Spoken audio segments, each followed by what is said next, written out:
Hello नमस्कार दोस्तों, मैं विकास कुमार। आज हम लोग जो है क्लास 10 का मैथ का जो है चैप्टर नंबर 2 का ऑब्जेक्टिव प्रश्न को हम लोग जो है इस वीडियो में सोल्व करेंगे। ठीक है, तो आप लोग जो है शुरू से लास्ट तक बने रहिएगा। हम लोग को जो है चैप्टर नंबर 2 से कम जो है 3 से 4 प्रश्न जो आपका ऑब्जेक्टिव में पूछ लिया जाता है, जो कि मोस्ट इंपॉर्टेंट आपका रोल निभाता है। ठीक है, तो हम लोग जो है देखिए यहाँ पे लिखा हुआ है क्लास 10 चैप्टर 2 और मैथ। ठीक है, तो इसमें हम लोग जितना भी ऑब्जेक्टिव बन सकता है उसको हम लोग जो है इससे वीडियो में जो है कवर करने की कोशिश करते हैं। ठीक है, आप लोग को क्वेश्चन यहाँ पे जो है दिखाई देगा। ठीक है, आप लोग को यहाँ पे क्वेश्चन दिखाई दे रहा होगा। ठीक है, पहले हम लोग जो है बहुपद चैप्टर 2 है हम लोग का बहुपद के बारे में पहले जानते हैं और उसके बाद थोड़ा सा बेसिक जानकारी लेते हैं। उसके बाद हम लोग जो है इसमें डायरेक्ट क्वेश्चन पे आएंगे। ठीक है, देखिए बहुपद में जो है सबसे पहले आपको ये बात याद रखना पड़ेगा कि यहाँ पे देखिएगा, इसमें आपको पढ़ना है बहुपद में, आपको पढ़ना है रैखिक बहुपद पढ़ना है आपको। ठीक है, दूसरा पढ़ना आपको द्विघात बहुपद। ठीक है, तीसरा हम लोग को पढ़ना है त्रिघात बहुपद। ठीक है, त्रिघात बहुपद।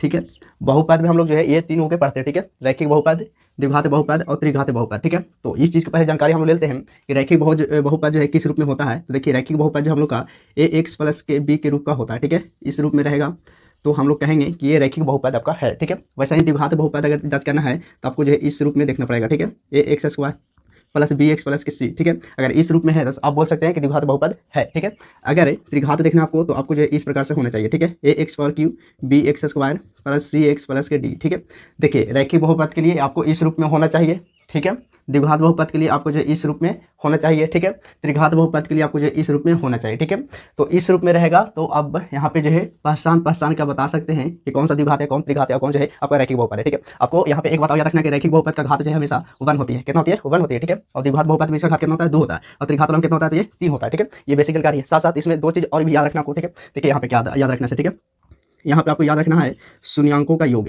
शून्यांकों, ध्यान से देखिएगा आप लोग, शून्यांकों का योग। ठीक है, तो शून्यांकों का योग बराबर फार्मूला जो आपको होता है -b/a होता है। ठीक है, शून्यांकों का योग क्या होता है? तो -b/a होता है। ठीक है, ये चीज़ को याद रखिएगा और साथ में आप ये भी याद रखिएगा कि शून्यांकों का गुणनफल। ठीक है, शून्यांकों का गुणनफल। ठीक है, ये द्विघात के लिए है तो ये क्या हो जाएगा आपका c/a हो जाएगा। ठीक है, ये मोस्ट इंपोर्टेंट है जात।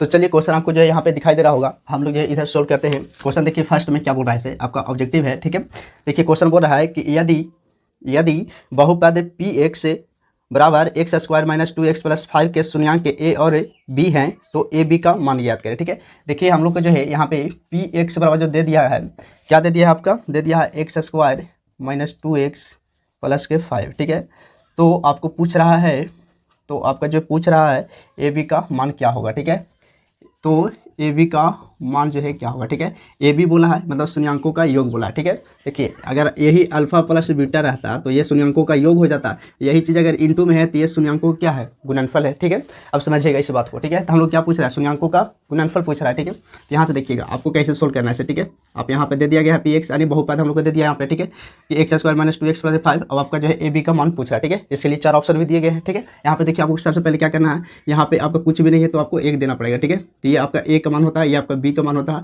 और ये आपका जो है c का मान होता है। ठीक है, तो यहाँ से लिख देंगे, इसीलिए a बराबर कितना है जी आपका 1 है, b बराबर कितना आपका? तो देखिए b बराबर कितना है? तो -2 है। ठीक है, x को नहीं लिखना है। ठीक है, तो b बराबर कितना हो गया आपका? -2। c बराबर कितना हो गया? तो c मतलब अचर पर, कांस्टेंट मतलब अचर पर जितना रहेगा आपको सब लिख देना। ठीक है, तो ये 5 है तो 5। ठीक है, हम लोग का a b पूछा है। ठीक है, तो अभी जस्ट तुरंत बताए हैं कि शून्यांकों का गुणनफल यानी a b। ठीक है, तो ए बी बराबर क्या फार्मूला होता है? यहाँ पे ऐसे लिख सकते हैं शून्यांकों का गुणनफल। ठीक है, ये समझाने के लिए इतना लिख रहे हैं, नहीं तो आपका जवाब जो है तुरंत हो जाएगा। ठीक है, शून्यांकों का गुणनफल। ठीक है, और शून्यांकों का गुणनफल। ठीक है, गुणनफल, शून्यांकों का गुणनफल हम लोग ए बी लिखते हैं। ठीक है, तो क्या फार्मूला होता है? तो c/a होता है। क्या होता है? c/a होता है। ठीक है, तो c/a, तो c कितना हम लोग का 5। ठीक है, और a कितना हम लोग का 1। ठीक है, और जब इसको हम लोग भाग दे देंगे तो कितना हो जाएगा? तो 5 × 5। ठीक है, तो ये कितना हो जाएगा आपका?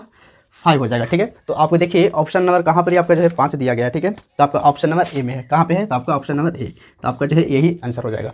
ठीक है, चलिए अब क्वेश्चन नंबर 2 देखते हैं हम लोग। ठीक है, क्वेश्चन नंबर 2 देखिएगा। क्वेश्चन नंबर 2 हम लोग क्या बोल रहे हैं? क्वेश्चन नंबर 2 देखिए क्या बोल रहे हैं। क्वेश्चन आपको दिखाई देगा उधर। ठीक है, बोल रहा है बहुपद x² - 4x + 1 के शून्यांकों का योग ज्ञात कीजिए। ठीक है, देखिए उसी प्रकार से बोला, बहुपद यहाँ पे चेंज है आपका। ठीक है, क्या दिया हुआ जी? देखिए x² बराबर दे दिया आपको, px बराबर दे दिया है x² माइनस के 4x प्लस के 1, ठीक है। और बोला है मूलों का योग ज्ञात कीजिए, ठीक है। क्या पूछा है? मूलों का योग, ठीक है। तो आप यहाँ से a और b लिख दीजिए पहले। तो a बराबर कहता हूँ यहाँ पे कुछ नहीं है, ठीक है। एक्स स्क्वायर जो होता है वो आपका एक मान होता है, ठीक है। तो 1 हो गया। b बराबर कितना हो गया? माइनस के 4 हो गया। और c बराबर कितना हो गया? यहाँ पे सही से लिख लीजिएगा। c बराबर कितना हो गया? तो 1 हो गया, ठीक है। तो यहाँ से a b c का माना गया। अब आपको बोला है शून्यांकों का योग। क्या बोला है? शून्यांकों का योग बोला, ठीक है। तो यहाँ पे लिखिएगा शून्यांकों का योग। देखिए शून्यांकों का योग, शून्यांकों का योग, ठीक है। शून्यांकों का योग क्या होता है जी? फार्मूला तो माइनस बी बटे ए होता है। शून्यांकों का योग क्या होता है? तो माइनस बी बटे ए होता है, ठीक है।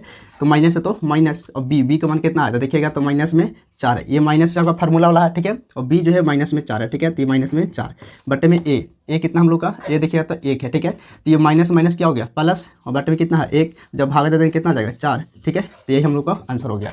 तो देखिए 4 कहाँ पर आपका है? तो आपका 4 जो है ऑप्शन नंबर बी में है। कहाँ पे है? तो आपका ऑप्शन नंबर बी में है, ठीक है। यही हम लोग का आंसर हो गया। चलिए क्वेश्चन नंबर 3 देखिएगा। क्वेश्चन नंबर 3 थोड़ा सा अलग है, अलग नहीं है उसी प्रकार से, बाकी आपको थोड़ा सा ज़्यादा मेहनत करने की जरूरत है, ठीक है। चलिए क्वेश्चन नंबर 3 देखिएगा। क्वेश्चन नंबर 3 देखिए यहाँ पे क्या दिया हुआ है आपका? पी एक्स बराबर क्या दिया हुआ है? तो पी एक्स बराबर आपको दिया हुआ है यहाँ पे एफ एक्स दिया हुआ है यहाँ पे, ठीक है। पी एक्स नहीं एफ एक्स करके दिया हुआ है, ठीक है। तो एक्स स्क्वायर प्लस के 2x प्लस के 3, ठीक है। आपका ये बहुपद दे दिया है। और पूछा है क्या? तो आपको पूछा है ये आपका, यहाँ से पहले आप ये देख लीजिए कि ए बी सी का मान जो है कितना होगा, ठीक है। तब आगे हम लोग चलते हैं। यहाँ से ए का मान कितना हो जाएगा जी? तो ए का मान आपका जो यहाँ पे कुछ नहीं है तो क्या हो जाएगा? 1 हो जाएगा। बी का मान कितना हो जाएगा? तो 2 हो जाएगा। सी का मान कितना हो जाएगा? तो 3 हो जाएगा, ठीक है। ए बी सी का मान हम लोग को पता हो गया। तब पूछ क्या रहा है? हम लोग को पूछ रहा है इसमें कि 1 बटे अल्फ़ा प्लस 1 बटे बीटा, ठीक है। 1 प्लस अल्फा और 1 प्लस बीटा का मान पूछ रहा है कि क्या होगा जी, ठीक है। तो देखिए इस प्रकार का पूछ रहा है तो आपको कुछ भी नहीं करना, ठीक है। इसका पूछ रहा है तो आप एलसीएम बना लीजिए, ठीक है। तो हम लोग को पता है कि अल्फा इंटू बीटा की जब एलसीएम कीजिएगा तो क्या आएगा? अल्फा इंटू बीटा आएगा, ठीक है। अल्फा से जब अल्फा को भाग देंगे तो बीटा बच जाएगा, तो बीटा ऊपर लिख दीजिए, ठीक है। ये प्लस है तो प्लस हो गया। यहाँ से देखिए बीटा से भाग देंगे बीटा में तो बीटा कट जाएगा एक बार में। अब 1 से गुना करेंगे अल्फा से, ठीक है। तो यहाँ पे क्या जाएगा? अल्फा जाएगा, ठीक है। तो अभी हमने जस्ट तुरंत ही पढ़ा है, क्या पढ़ा है जी? कि अल्फा प्लस बीटा बराबर फार्मूला होता है माइनस बी बटे ए, ठीक है। वो अभी पढ़े थे अल्फा इंटू बीटा बराबर क्या होता है? तो सी बटे ए, ठीक है। और जस्ट यही बात जो यहाँ पे लिखा होगा आपका, ठीक है। यहाँ पे देखिएगा कि अल्फा प्लस बीटा या बीटा प्लस अल्फा, ठीक है। प्लस में रहेगा तो आगे पीछे लिख सकते हैं, कोई दिक्कत नहीं है। तो अल्फा प्लस बीटा बराबर कितना है? माइनस बी बटे ए, तो माइनस बी बटे आपका ए हो जाएगा, ठीक है। बटे ये बटा है तो ये बटे हो गया, ठीक है। अल्फा इंटू बीटा, ठीक है। तो अल्फा इंटू बीटा क्या होता है? सी बटे ए, तो सी बटे ए, ठीक है। अब इस रूप में रहेगा, इस कतार के रूप में रहता है तो देखिए आपको ए से ये जो है ये क्या हो जाएगा? कैंसिल हो जाएगा, मतलब हट जाएगा, ठीक है। अभी क्या होगा? ऊपर माइनस के बी और नीचे में क्या बच गया?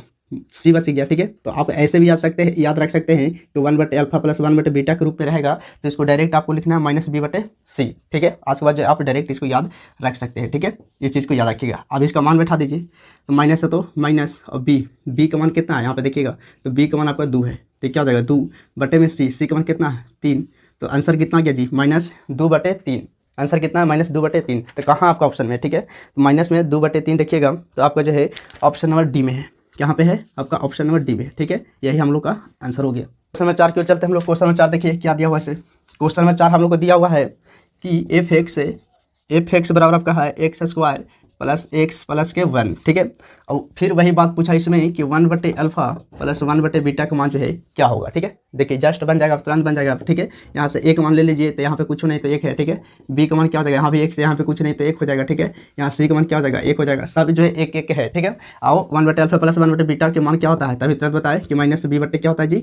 सी होता है, ठीक है। माइनस बी बटे क्या होता है? सी होता है। तो माइनस के माइनस बी का मान कितना है? तो 1 और सी का मान कितना है? 1। जब भागा दीजिए तो माइनस के 1। और कहाँ आपका ऑप्शन में है -1, ठीक है। आपका ऑप्शन नंबर बी में है। कहाँ है? तो ऑप्शन नंबर बी में। यही हम लोग का आंसर हो गया।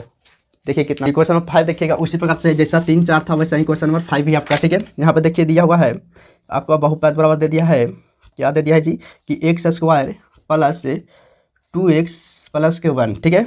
यहाँ से आप ए बी सी का मान सबसे पहले रख दीजिए, ठीक है। तो ए का मान कितना हो गया? यहाँ पे कुछ नहीं है तो 1 हो गया। बी का मान कितना हो गया जी? 2 हो गया। सी का मान क्या हो गया? 1 हो गया, ठीक है। आप इसमें पूछ रहा है, क्या पूछ रहा है कि 1 बटे अल्फा प्लस 1 बटे बीटा का मान जो है क्या होगा, ठीक है। वही क्वेश्चन आपका है सेम, ठीक है। तो क्या होता है? माइनस से बी बटे सी होता है। तो रख दीजिए इसको, ठीक है। यहाँ पर रख देते हैं। तो माइनस से बी का मान कितना है? 2 और सी का मान कितना है? 1। जब भागा दीजिए तो क्या आएगा? माइनस के 2। आपका ऑप्शन नंबर 2 कहाँ पर ही है, ठीक है। तो आपका ऑप्शन नंबर बी में है। कहाँ पे है? तो आपका ऑप्शन नंबर बी में, ठीक है। यही आंसर हो गया जी। देखिए 1 सेकंड में आंसर आ जाता है, ठीक है। अब हम लोग चलते हैं क्वेश्चन नंबर 6 की ओर, ठीक है। क्वेश्चन नंबर 6 देखिएगा क्या बोल रहा है इसे। यहाँ पे देखिएगा क्वेश्चन नंबर 6 है, बोला है यदि किसी द्विघात बहुपद x square plus 3x minus के 4 के शून्यांक के अल्फा और बीटा है तो ए और बी का मान ज्ञात कीजिए। ठीक है, जस्ट वही क्वेश्चन है आपका। ठीक है, यहाँ पर देखिए पी एक्स बराबर हम लोग को दे दिया है एक्स स्क्वायर प्लस के 3x माइनस के 4। ठीक है, अब पूछ रहा है किसका मान जी, तो अल्फा इंटू बीटा का पूछ रहा है। किसका मान पूछ रहा है, अल्फा इंटू बीटा का मान पूछ रहा है। ठीक है, यहाँ पे छोड़ दीजिए, यहाँ पे आप लिख लीजिए कि ए का मान कितना हो गया, कुछ नहीं तो 1, और बी का मान कितना हो गया आपका 3 हो गया, और सी का मान कितना हो गया माइनस के 4 हो गया। ठीक है, अब पूछ रहा है किसका, तो अल्फा इंटू बीटा का। तो अल्फा इंटू बीटा का क्या फॉर्मूला होता है, सी बटे ए, कितना आसान है, सी बटे ए, बस कुछ है। यहाँ पे सी का मान देखिए क्या है माइनस के 4, और ए का मान कितना 1, जब इसको भाग दीजिए तो माइनस के 4, यही हम लोग का आंसर। कहाँ पे है आपका -4, तो आपका जो है ऑप्शन नंबर ए में है। कहाँ पे है, तो आपका ऑप्शन नंबर ए में, यही हम लोग को आंसर हो गया। चलिए क्वेश्चन नंबर 8 को देखते हैं फिलहाल। ठीक है, क्वेश्चन नंबर 8 को देखिए क्या बोल रहा है इसे। क्वेश्चन नंबर 8 देखिए हम लोग क्या बोल रहा है इसे, क्वेश्चन को पढ़िएगा। ठीक है, बोल रहा है यदि किसी द्विघात बहुपद x square minus 2x plus के 5 बराबर 0 के मूल्य ए और बी है, यानी अल्फा इंटू बीटा है, तो अल्फा प्लस बीटा का मान जो है क्या होगा। ठीक है, क्वेश्चन नंबर 8 है हम लोग का, ध्यान से देखिएगा। क्या बहुपद हम लोग को दिया गया है जी, यहाँ पे देखिएगा कि x square minus 2x plus के 5 बराबर के 0। ठीक है, ये आपका समीकरण के रूप में दे दिया गया है, और इसमें जो है अल्फा प्लस बीटा का मान पूछ रहा है। ठीक है, अल्फा प्लस बीटा का मान जो है क्या होगा। ठीक है, यही पूछ रहा है हम लोग का, बहुत ही आसान है। अब जैसे कह रहे थे वैसे ही कीजिए। ठीक है, यहाँ से आपका ए का मान कितना हो जाएगा, 1 हो जाएगा, बी का मान क्या हो जाएगा -2 हो जाएगा, सी का मान कितना हो जाएगा 5 हो जाएगा। ठीक है, अल्फा प्लस बीटा का क्या फॉर्मूला होता है जी, इसको -b बटे ए होता है, तो माइनस बी का मान कितना है, तो माइनस के 2, ए का मान कितना है 1 है, तो ये 2 बटे 1 भाग दीजिएगा तो 2। कहाँ पर ये आपका क्वेश्चन नंबर 8 में 2 है जी, ऑप्शन नंबर बी में। कहाँ पे है, तो आपका ऑप्शन नंबर बी में, तो यही आपका आंसर। ठीक है, बहुत ही आसान है। चलिए क्वेश्चन नंबर 9 को देखते हैं। क्वेश्चन नंबर 9 देखिए क्या बोल रहा है इसे, देखिएगा क्वेश्चन नंबर 9। ठीक है, देखिए बोला है यदि बहुपद यानी पी एक्स बराबर हम लोग को दे दिया गया है एक्स स्क्वायर प्लस के 7x प्लस के 10, और इसका अल्फा इंटू बीटा का मान पूछा। ठीक है, देखिए सब आपका जो है ऑब्जेक्टिव अब बनेगा। ठीक है, बहुपद वाला चैप्टर का। ठीक है, यहाँ से आप ए का मान 1 रखिए, बी का मान आप 7 रखिए, और सी का मान आप जो है कितना रखिएगा 10 रखिएगा। ठीक है, और अल्फा इंटू बीटा पूछ रहा है जी, यहाँ पे क्वेश्चन में देखिएगा अल्फा इंटू बीटा पूछ रहा है, तो क्या होता है फॉर्मूला, सी बटे ए होता है, और सी का मान कितना है 10 है, और ए का मान कितना 1 है, भागा दीजिए कितना आएगा 10 आ जाएगा, और 10 आपका कहाँ पर है, तो आपका जो है ऑप्शन नंबर ए में है। कहाँ पे है, तो आपका ऑप्शन नंबर ए में। ठीक है, यही आंसर हो गया। ठीक है, चलिए क्वेश्चन नंबर 10 भी देख लेते हैं हम लोग। क्वेश्चन नंबर 10 को देखिए, ध्यान से देखिएगा क्या बोल रहा है इसे। क्वेश्चन नंबर 10, क्वेश्चन नंबर 10 बोल रहा है कि यदि अल्फा इंटू बीटा द्विघात बहुपद यहाँ पे दिया गया है आपका पी एक्स। ठीक है, क्या दिया गया है, तो x square minus 5x plus के 7। ठीक है, तो 1 बटे अल्फा प्लस 1 बटे बीटा का मान जो है क्या होगा। ठीक है, वही वाली बात फिर पूछ रहा है। ठीक है, यहाँ से ए का मान कितना हो गया 1, और बी का मान कितना हो गया -5, और सी का मान कितना हो गया 7 हो गया। अब फिर पूछ रहा है क्या कि 1 बटे अल्फा प्लस 1 बटे बीटा का मान जो है क्या होगा। ठीक है, तो इसका डायरेक्ट फॉर्मूला ही बताए थे कि -b बटे क्या होता है, सी होता है। ठीक है, तो आप उतना जो है एलसीएम नहीं करिए, डायरेक्ट इसको बैठा दीजिए। ठीक है, तो माइनस के बी का मान कितना है, तो -5, और सी कितना है जी, तो 7 है। अब इसको करिए तो क्या आएगा 5 बटे 7, आपको ऑप्शन मिला लीजिए कहाँ पे है 5 बटे 7, तो ऑप्शन नंबर ए में है। यही हम लोग का आंसर हो गया। ठीक है।